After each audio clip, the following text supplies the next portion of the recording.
One is resources, one is restructuring of finance, one is reigniting of businesses, one is the resilience, and one is the reimagination of the businesses. So I thought the 5 R's would actually be how the new economy would actually drive forward. Because if you see, I think they have spoken a lot about the green economy, and people started talking about the triple bottom line, the fact that it needs to be a lot more nicer to nature so that we can be a lot more sustainable. And even there was a concept of blue economy, which is basically maritime economy. Most of us are very familiar with the so-called circular economy, which is a sharing economy, which is what Grab, Uber, Airbnb, and everything is. But I think one new terminology which has come about is now this isolation economy. So in the new isolation economy is how many of the things that we need to deliver needs to be delivered within this isolated environment. And that isolated environment ecosystem is going to be a more permanent future as we move forward. So if you look at how, resources that we have. So one thing that many small businesses like us can actually start doing is start looking at the resources that we have. It says, okay, look, within my resources, what is it that I can deliver? If you're one of those essential services that has been allowed by BP to function over the last 6 weeks, then your business model would probably be about the same as what it was pre-COVID. But for near 95% of all of us who don't function during COVID, and now we need to get back into business, whether it is going to be April 28th onwards, or whether it is going to be slightly later, or it's going to be in some manner or the other after Raya. When we get back into business, or when we get back into our working field, a lot of these things that we took as temporary are going to become permanent. So we must start looking at the resources that we have, whether it is in terms of the people, whether it is in terms of our business partners, whether it is in terms of our vendors, the debtors that we have to pay, or the creditors that we have to collect from. All this is something that we need to reimagine, restructure, take stock, and see how we can move. And one good engagement, many of our friends in the SME circle, a lot of my friends, even the Malay and Chinese businesses, actually a lot of them have started engaging their internal stakeholders. Because we must not forget the biggest assets that we have, or the resources that we have within us, is our people. If we don't engage our people, maybe many of us manage to pay a much salary in food. I think April was sustainable. But once you go into May, I think many companies are really going to go into big, into the eye of the storm, because it is not going to be sustainable going beyond May. And that's really going to be very, very tough as we move on. So as we move forward, one of the other things that we want to look at is whether this restructuring of finances. So therein comes the fact that the second R, restructuring of finances. Government has stepped in with the installments of the pre-hunting economic stimulus package. We have 260 in total, but we have $110 billion as far as SMEs is concerned. Now, you must understand that out of that 110, $44 billion is actually EPF withdrawals that we can take out. So effectively, we have about $60 billion in terms of funding that is available. Whether it comes in all this funding that is Bank Negara centric, which is the all economic sectors funding, which is about $6.8 billion. The main ones that many small businesses or even SMEs will probably be interested. One is the SME Relief Fund, the Special Relief Fund, which is run under 24 different financial institutions. That is about 5 billion ringgit funding, which has been made available. Yesterday, the finance minister did come out and say so far, nearly half of that 5 billion has been given out over the last 6 weeks, about 2.7 billion to about 5,000 companies. You can get up to $1 million. A few people who I actually see now on the screen, I know some of those who have applied, I know some of those who have got. I don't see anybody who have got $1 million, which is the top end of the what are you eligible for, but I know that many have actually got in the few hundred thousands. Banks have been accommodative, but they have not been working at the speed that is really necessary. Besides the SME Relief Fund, there is also a lot of other available functions. If you look at micro businesses, two main avenues that they can go back to. One is Bank Sepakat Nasional, one is Datuk Nasional. Both of them have close to $900 million. They are supposed to give out this money to nearly 77% of all our businesses out there, which is close to 700,000 micro businesses. One other thing which has been announced, though has not happened yet, is actually the $3,000 grant, which every small business must be able to take off. But that's going to happen from, even his announcements yesterday, it is going to happen from the month of May onwards. So the 1st of May, LHDL will open up that application and we move forward with that. So many of these stimulus packages, I mean, from a government viewpoint, has been able to help. But I think if you speak to the businesses, if you talk to the SMEs, they have been having a lot of headwinds, about a lot of structural issues, about a lot of how the practicality of it doesn't work. And some banks have been really not been very coherent, or they've not been, everybody doesn't speak in the same language. Bank Negara says one thing, the local banks say one thing. I think a lot of SMEs have been struggling trying to put all those requirements and guidelines that the banks have put up. I think many chamber associations, including us, National Chamber, SME Association, a lot of people have actually been, I won't say fighting, but engaging the government to come up with, let's talk about a single window of implementation. Why should it go to 24 different banks when it can go to one singular financial institution and we start dispersing those crisis fund through those financial institutions? That may be the way we move forward, but we hope to actually achieve something on those grounds. If you go to the third story, which is basically reigniting the business that we have, I think it is high time that many of us start making plans about what to do. The luxury of 33 days has 33 days or thereabouts, a month of past MCO. We actually have had the luxury of trying to reimagine the business that we're going to end up. Because now everything has moved digital, right? So conferences like this, whether it is free or otherwise, has actually gone virtual. Food has gone panda. IT projects have gone agile. Remote working has become the new norm. So when we start reimagining, when we go back to business, many of our customers and clients will actually change the way they start engaging us. If you're not online and if you're not mobile friendly, you really don't have much of a play. Even a simple example like how this BSN and the good application forms have been coming out. If you look at the application form, there's about 25, 26 different fields that you have to fill out. And that's really not going to happen with the B40 community or the micro business community who doesn't even have access to desktops. And that work only can be done on a desktop. It cannot be done on a mobile friendly device. So despite all the telcos, BT, Cellcom, Maxis giving free internet access, that small business is unable to fill up that application form on his mobile device. So if you don't go mobile, that's the reason why even with so many weeks, now we are into the 6th week after the announcement of the microfinance initiative under the Pakistan National, there's only about 1,500 companies that have actually benefited from this, which is very, very small considering we have 700,000 companies out there. So I think the way we need to engage our clients, now maybe we are unable to sell or service our clients, which means we have near zero income.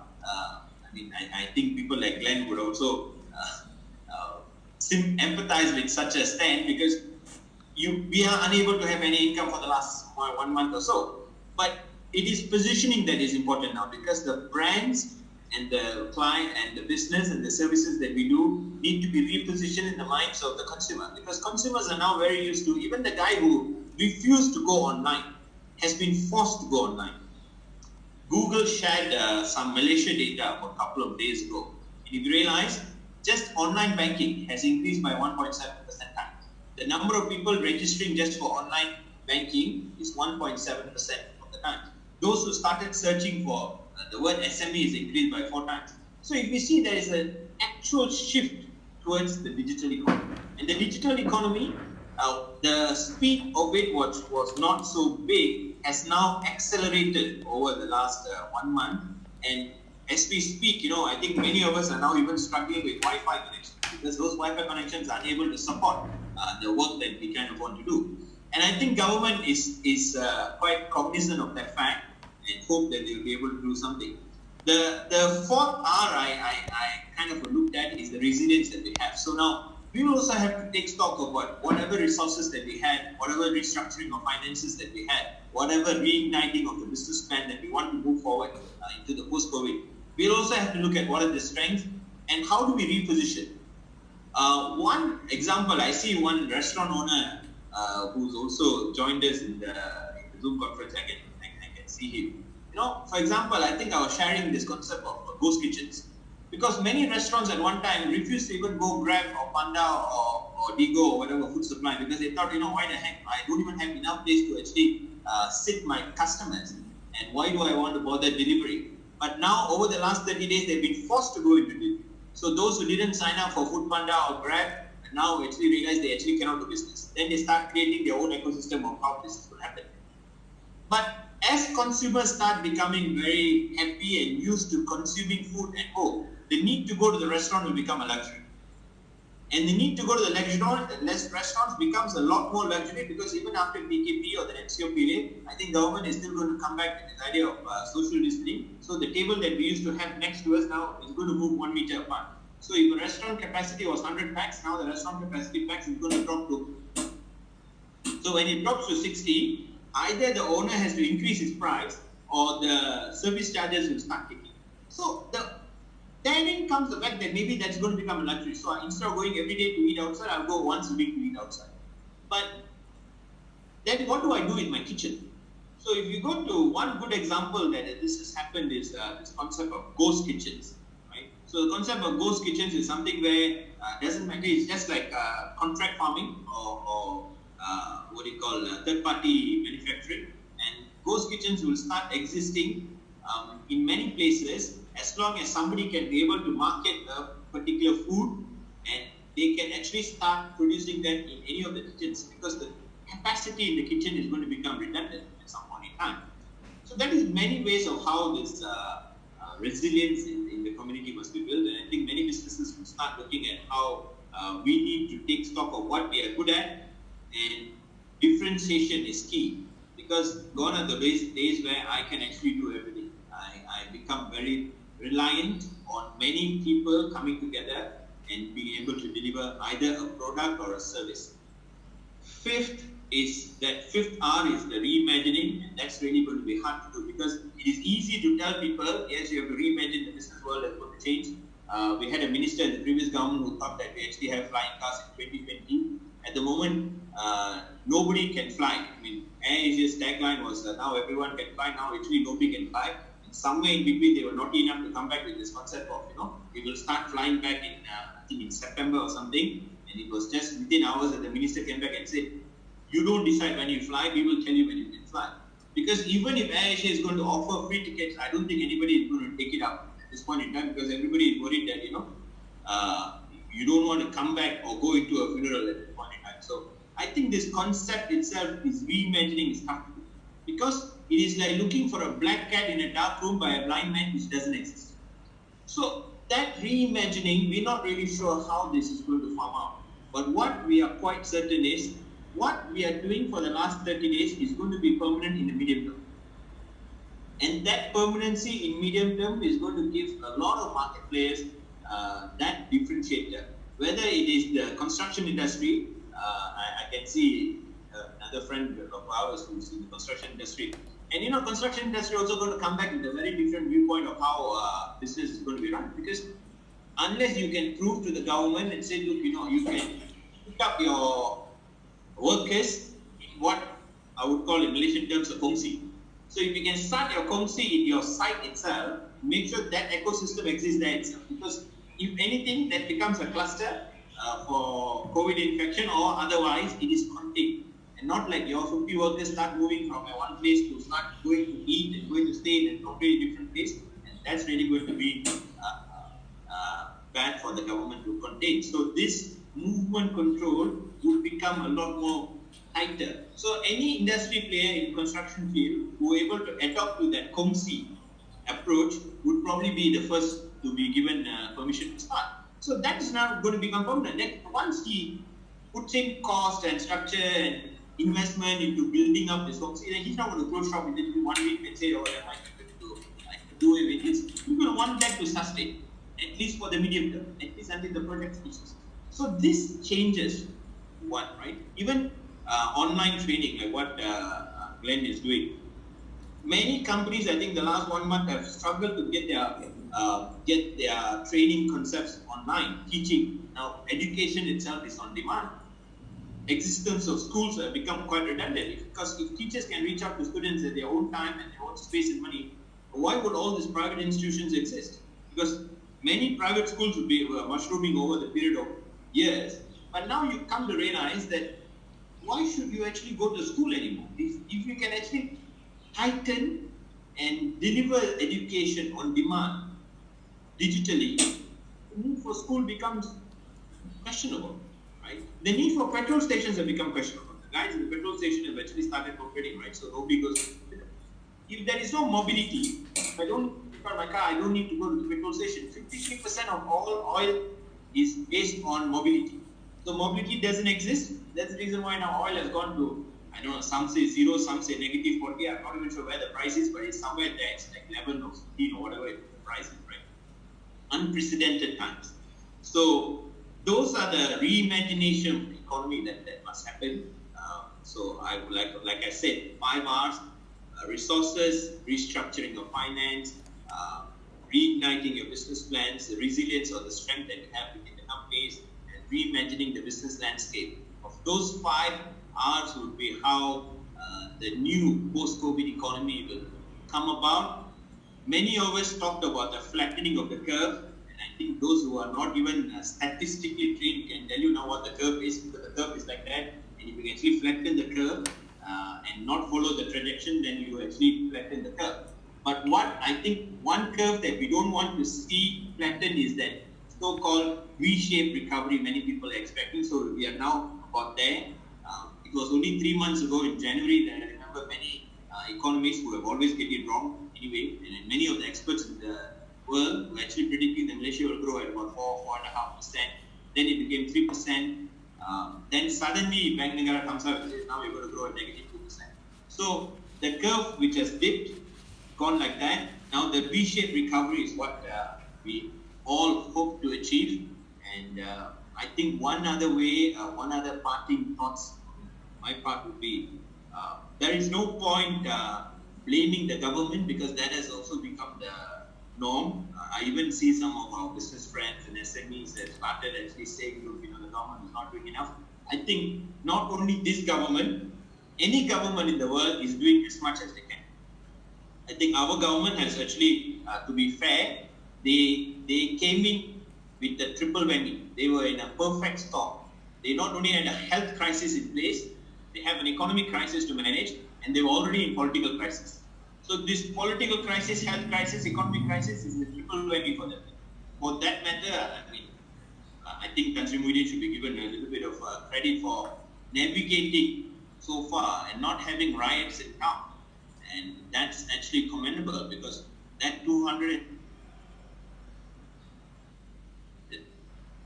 18% of our GDP, many countries have not even come close to it. And again, I'm not being very nationalistic, but for those who have always compared ourselves to our neighbors, for example, in Singapore has actually gone from a first world developed economy to near third world concept of managing COVID, because now they're adding 1,000 cases every day. So they were like, no, and this is what, many Malaysians love to compare Singapore and say, oh, they see we are a first world country with third world mentality and all. But now that there has been a lot of, I would say, what you call leveling of playing field among many countries, right? So China has come back quite well. Obviously, they started very early with the COVID infection. They originated there. But now US has now basically become the pariah nation, if I use that word, in terms of how COVID is managed. And I think Malaysia has actually done pretty well, considering where we are with the economy. So whether people complain about the 1,200 subsidy to workers that the government gave, initially they started with 600, now they come to 1,200. People still complain. People were complaining when it was 600. Then they started complaining when it was 1,200. The logic of the government for 1,200 is very clear. we will give you 50% of your base pay. The base pay in the country now is 2,508 ringgit. 2,508 is the base pay for median pay for our SME workers. So that 2,500, government pays 1,002, you pay 1,002. And that applies to 98% of all our businesses who have actually applied for it. Foreign workers, yes, there is no wage subsidy, but they're given levy subsidy, which is 25%. So if you take in the stimulus package in totality, I think government has done as much as they can. But as we move forward in the post-COVID phase, that recovery must be a public-private partnership. Government alone cannot do it. I think private sector, we as businesses, despite whatever losses, I think if we are in it together, and we can build back our economy in a much faster and a sustainable manner. I'm an optimist with this, We have to use the concept of how those who are Avengers fans will understand what is Thanos, who Thanos is. So that concept has actually existed. Now let's, at a flick of a finger, it has brought everybody to a level playing field, and it is within these people who are going to be left. Yes, many businesses will close down or are going to close down. We understand that. That's market economics. Because I don't understand why we have to privatize profits and socialize losses. So when we were making money, many of us, I think it's quite a fact that not everybody pays taxes. Only 2 million people in this country pay taxes. We've got 15 million people who are working. So for those 13 million who don't pay taxes, it is not because they're not earning, because we have found more innovative ways of not paying taxes as such, which is not very wrong. But if now, in the question of when we are starting to sustain losses, I don't see why government is the only one who should pick up that habit. So yes, when we make money, we should make it, and now it's time when we start regrouping and we start working. Within the next 6 months or so, we should be at least on a strong footing. 2020 is written off. 2020 is a page that doesn't exist in many people's book anymore. I thought we will be, many people thought we will be a developed nation by 2020. Those of us who are in the late 40s will understand that Wawasan 2020 was a big thing, right? Wawasan 2020 is best forgotten. I think even Tun has actually decided not to remind anybody about it. So 2021 is where we start talking about crawling out of this mess, but we need to survive this onslaught, and I wish everybody the best. Then I think I took about 20 odd minutes, right? So I'm sure we can open up to some questions. Okay, gentlemen, ladies and gentlemen, sorry, I've unmuted everybody. So if there's any questions that you want to ask, please feel free. The host bar, try to stay a bit away, slightly further from the political situations. But I think pure on economics and welfare, I think we'll be able to entertain that, all right? So, any questions, please?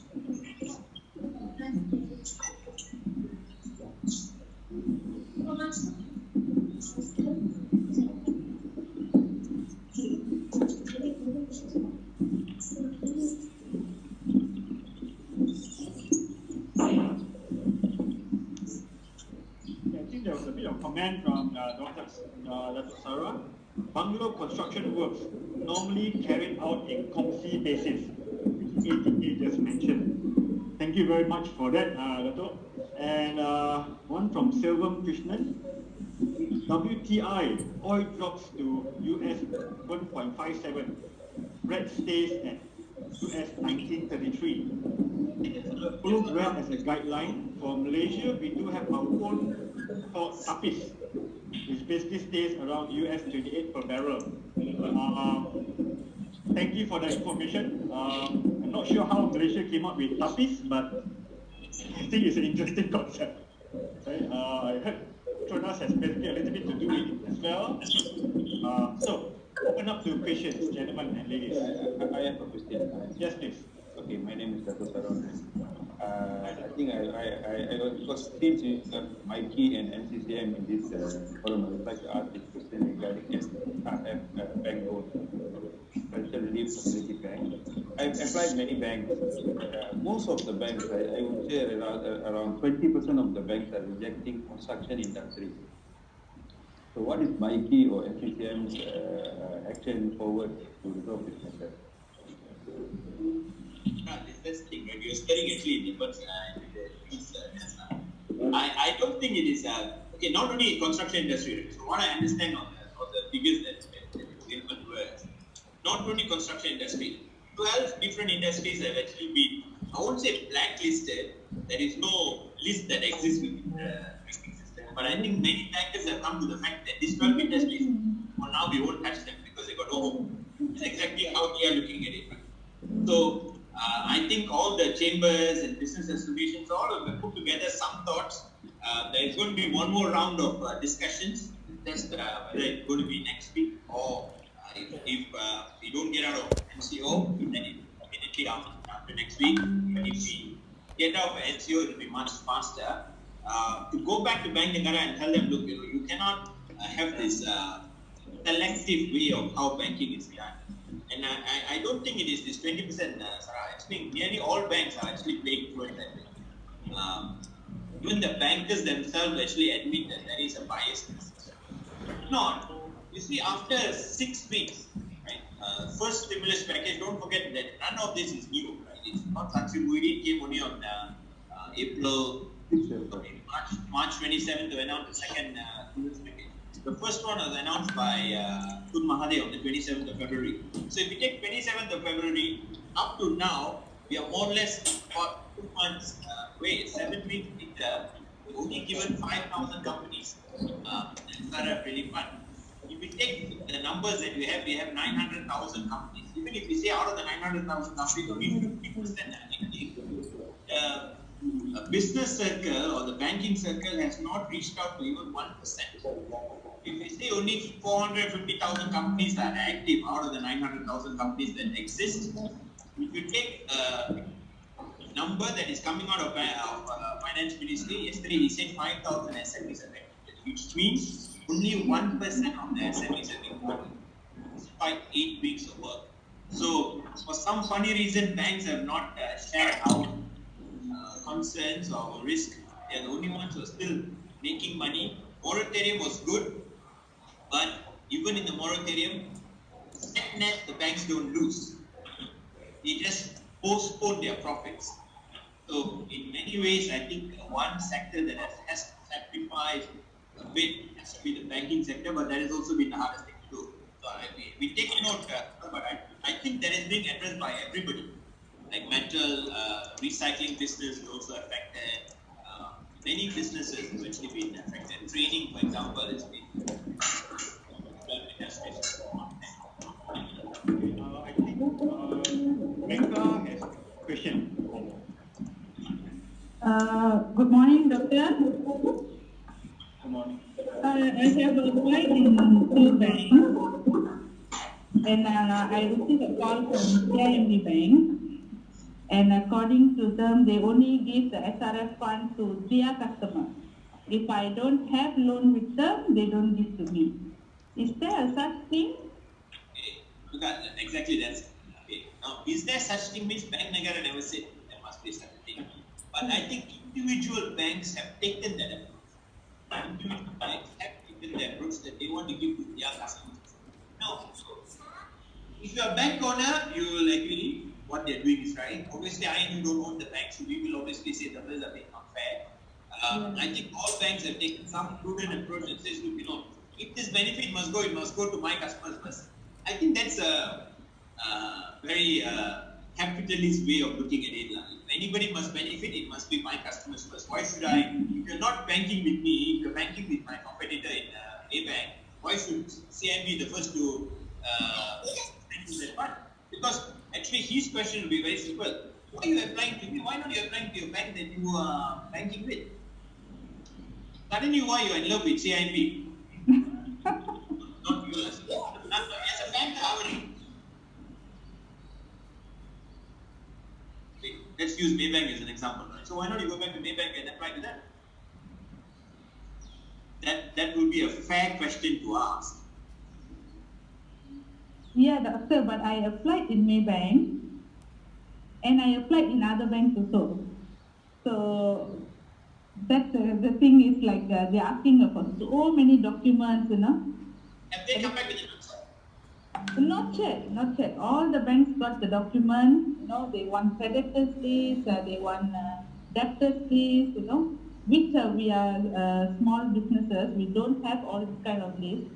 I'm trying to create one to submit to them. They have so many documents. I agree, but you're not alone. You are in the same boat. Whether you're structured business or whether you are a single owner, right? All of us have the same issue. Okay, doctor. Thank you, doctor. Thank you. I wish you well. Wish you well. If you don't really come to the we can have one more case of telling them, see, look, this lady applied and never got it. Yeah, that's why. So One minute. Thanks, doctor.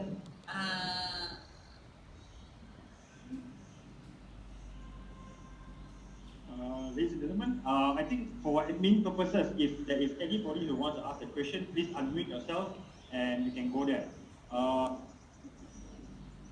Can I ask 2 questions? Datuk, you said that 25 financial institutions having their own laws and rules.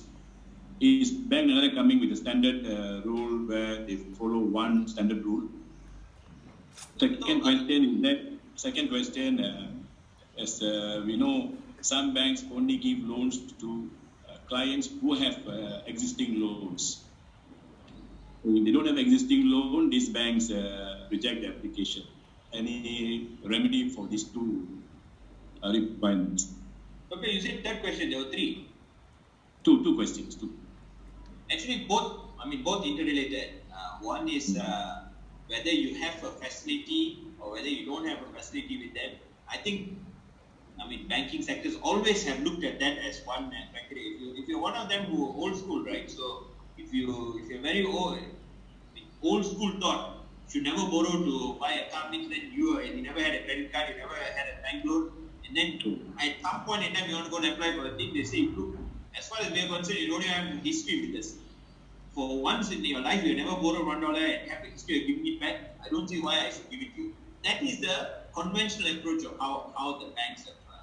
Yeah, but then we are having an account with them since we operated the business about 15 to 16 years ago. This we argument. Have been moving in the black all the way. We have been showing regular business. Yes. Again, I'm not defending the bank, but I'm just telling you what they are looking at. They are actually not bothered.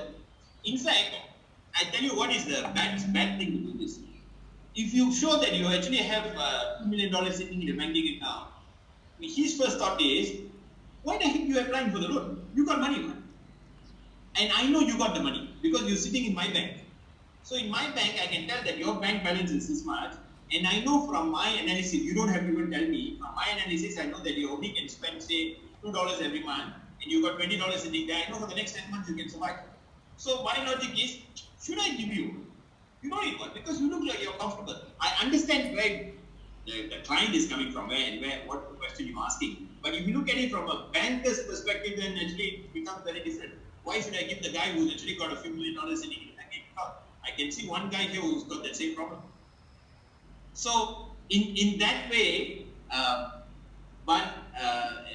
this is crisis. That's why we have all been asking Ministry of Finance, why not you come up with a single window of application? And if you see Tan Sri Muhyiddin's third round of announcement of the extra $10 billion on top of the 250, if you see one word that he has actually said is, he has said you can go to the individual bank to apply, but you also can do a single window application, which is now under CDC. So they're having a parallel system. You can actually fight very hard to ask why Bank Negara cannot bang the table and say, look, you must have a single system, you must follow the same rule that we apply across the board. I have never had this answer from the previous finance minister when HUAWEI was in charge. We never had an answer. Tengku Zafrul is in place, also doesn't seem to have an answer. I think the answer is somewhere in between. Yes, we are a regulator, but we are not the owner. So yes, we can suggest, but we cannot force them to do what they're doing.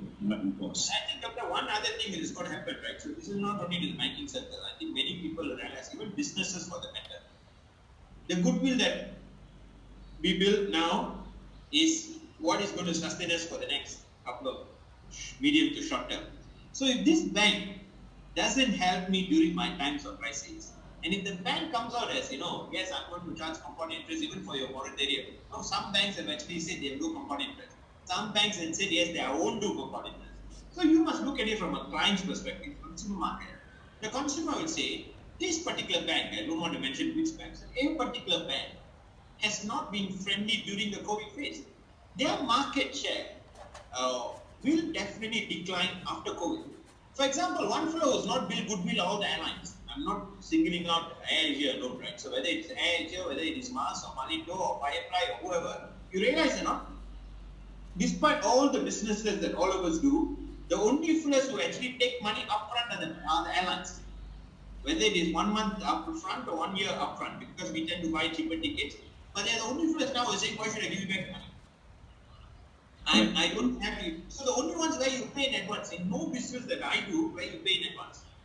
But this advance payment to the aviation sector, they have not had any goodwill. So there is no goodwill about them doing now. Even if Glenn mentioned just now something about don't talk politics about it. I mean, it's very hard to actually not do it. Because I've always followed the idea that bringing back our citizens who are stranded in 48 countries or whatever, right? So we have 48 countries, thousands of our citizens stranded anywhere. Not a single airline came back and said, I'm doing it.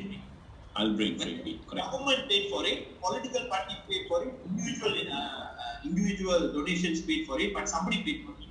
No Air Asia, no Malindo or Mars said, I'm flying back Malaysian citizens free. Yes, you're already bleeding $1 billion. What is a few hundred other thousand? Doesn't matter. But this national service, they don't step in. And where would the goodwill be? So again, to the banks, I hope they will listen, and I'm sure something will or the other will quit, because now with the Afrol in place, being the ex-boss of second largest bank in town, I think he also realizes 5,000 businesses is too small. We only had 5,000 businesses given out alone is extremely a small number. It is 1%. So I'm sure he will step up, do something. So there's one question. Thank you for the info. Hopefully the explanation was good. Okay, moving forward.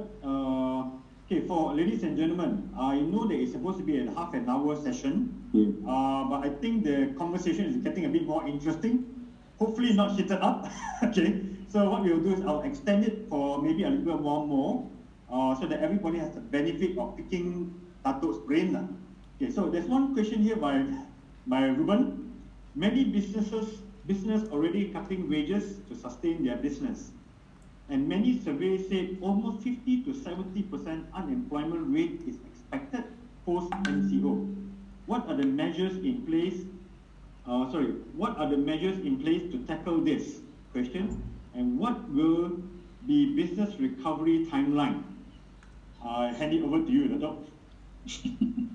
The first part of the question I can take. The second part of the business recovery timeline, I mean, I get not a fortune teller. The number of, as far as recovery is concerned, is anywhere between 3 to 18 months. But then again, all the experts have got it wrong, right? So I don't see anybody who can tell you that this is exactly going to be 3 months or it's going to be 18 months. It is somewhere in between. Again, it's going to be sectoral based. It is going to be very much dependent on the individual companies themselves.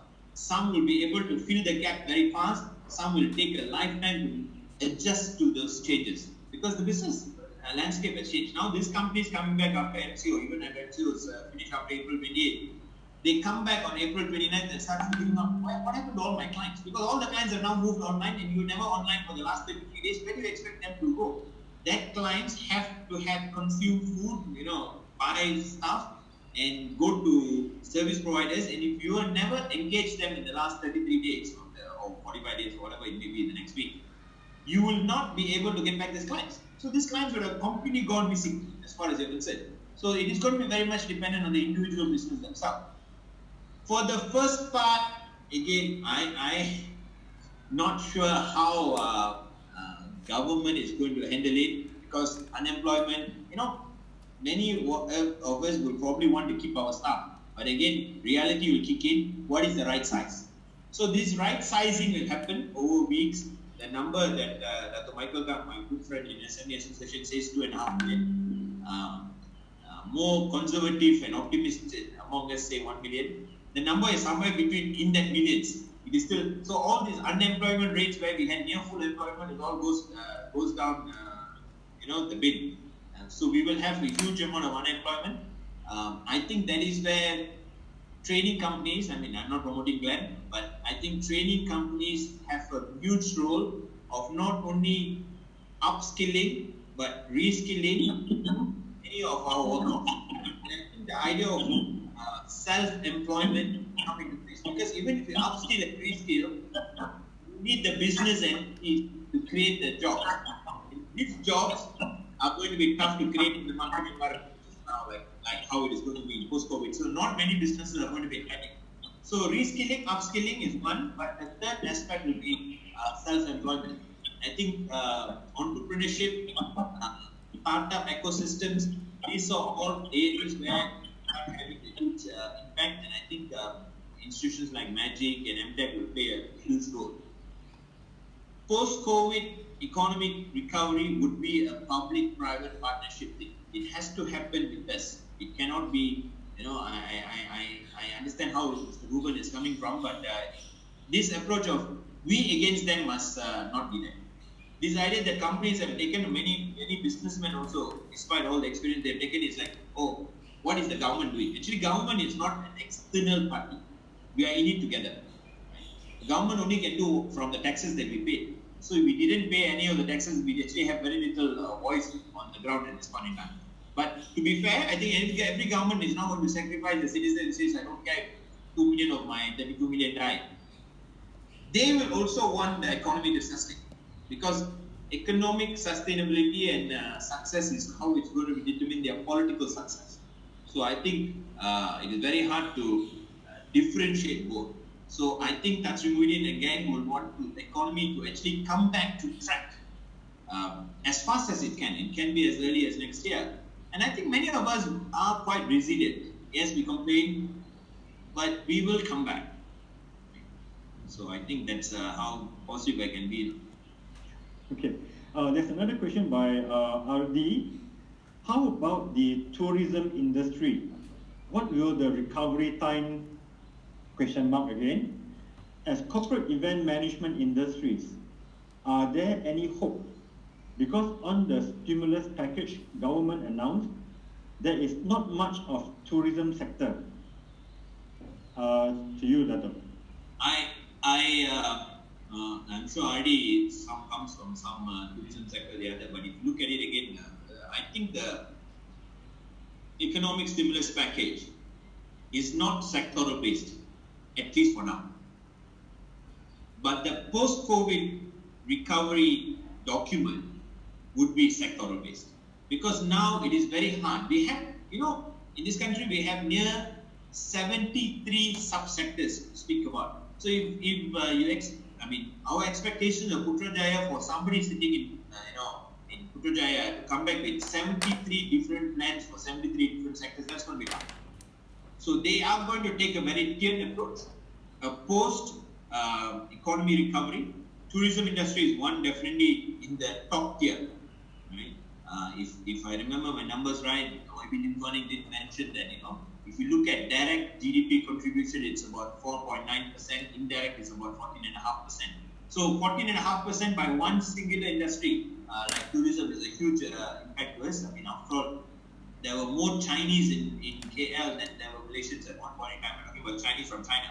So now when we have zero Chinese coming into the places, tourism industry is one of them which must come back very fast.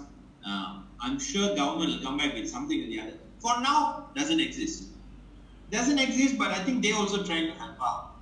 Like we see, I think that I saw the fight between Malaysian Association of Hotel Owners who are saying, look, we are only going to pay 150 ringgit for all those COVID patients who are actually hosting. I was telling my wife, this is one good way for many hotels to actually start making some money, if not for, zero income. But her logic was very different. So you mean to say that after COVID, we better never go to that hotel to ever eat? Because that's like now a COVID hotel. So now the branding becomes suffering. So though in the COVID phase, you might actually have made some money, but again, long-term branding. So this long-term branding is something very important. And even if you look at tourism, are people going to travel very fast? No. Maybe it's time we start looking at domestic tourism and start incentivizing domestic tourism. Maybe that's another way to go. And one thing I never heard about hotels dropping prices during just before they were shut down. Though they were all talking about not having enough customers, but nobody seemed to have dropped prices. That's my personal view. So maybe one question from me itself. Since there is during the MCO period as well as the COVID situation, there's a lot of businesses which, like for example, when we started off, we were very old school, very brick and mortar and so on. Will the government, together with the chambers, together with the associations respectively, come out and set up a kind of a framework where these are the essential businesses which people would like to go to, which we want to offer. And those who are non-essential, maybe to move on to a different sector. Is there something which is discussed by the government together with the chambers, together with the associations? Just a question. Yeah, actually, good that you brought it up. That's what I kept saying, right? So there is some talk that has already started happening in terms of post-COVID. And I think the approach is sectoral and also tiered approach. So the tiered approach is what you're asking for. Which is the X number of industries or sectors that the government wants to back? Because again, we must look for the low-hanging fruit. No point saying, look, I'm bringing all the structural changes. In 10 years' time, we can actually achieve this thing. I don't think economic recovery is going to be like that. Economic recovery is, look, which are the 5 or top 10 that I can actually put money behind, and these 10 sectors will be the next star for us, at least in the immediate short term, right? Whether it is, I'm not sure, any industry for that matter, whether it is, food and beverage, tourism, oil and gas, construction, and then government will come back and says, look, okay, what are the regulatory things that I need to change? Right? So one of the R's which I never spoke about earlier was this regulatory change. So regulation must change. You cannot say, look, you cannot do this, you cannot do that, because the rule book says you cannot do it. Yes, the rule book says you cannot do it then, but now the landscape has changed, so now it's time to change the rule book. I think government is very cognizant of that fact. There will be selected industries, selected amount of, I would say, handicap. Anybody understands how golf works, so handicap given to them, incentives given to them to make sure that these industries are the ones who will become our stars. Everybody else either can wait their turn or jump onto that matter. But some will exist across, like your industry for that matter, right? So training industry would exist across that sectors, right? And again, one more big industry which will do very well is healthcare.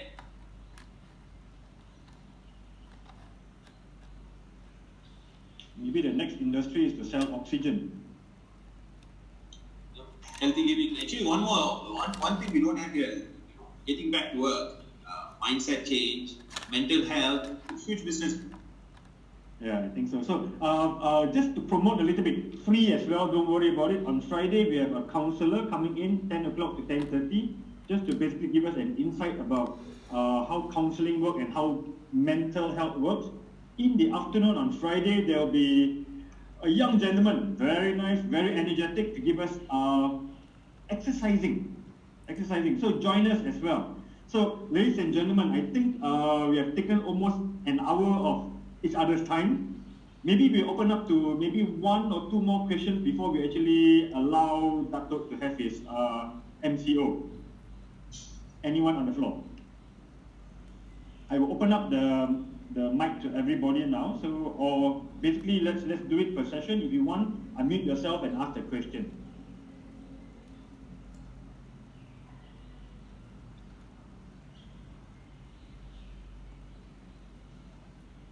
one thing I learned, something to just share. One thing I learned about in training is this. Every time you want to have the group to quieten down themselves, just ask them a question. And everybody comes quiet. Maybe, while this has been a quite engaging session, maybe somebody might want to even share their personal experience of how they have managed, during this time. It's not, Oh yeah, so one question, ATK, one question. Is any the chambers plans to help their members? Are they getting any money from the ministry? That's what they've been doing all this while. I'm not debating. I'm talking about financial help to chambers itself now realize all the chambers, not just the chamber. All of them also realize this year they won't get any fund from government. So that's going to be tough. I don't think they are in a position to help out financially, but what many chambers are going to do, including us, National Chamber definitely, would become the facilitator between the SMEs and businesses and government. That last mile connection is what they do. Money, they themselves are struggling. I don't think they are in a position to fund anything. Okay, thank you. Maybe one more question, ladies and gentlemen, before we part ourselves.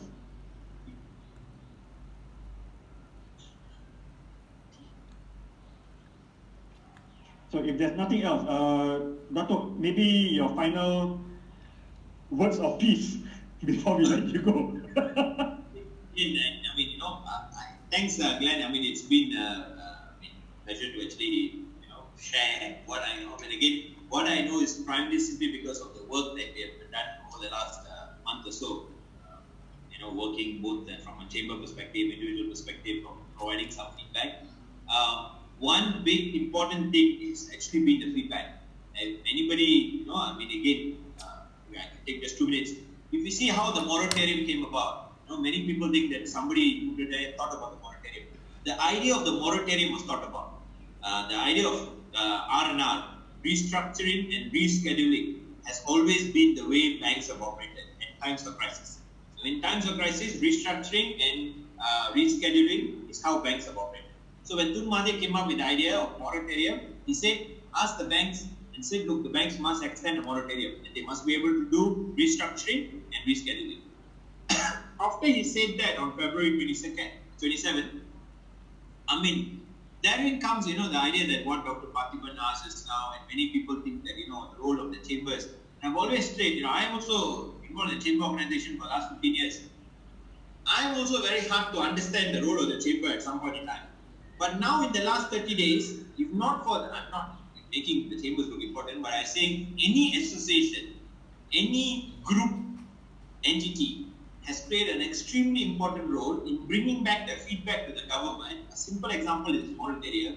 Because when they said, do moratorium at your will, the banks will only give the moratorium to their best customers.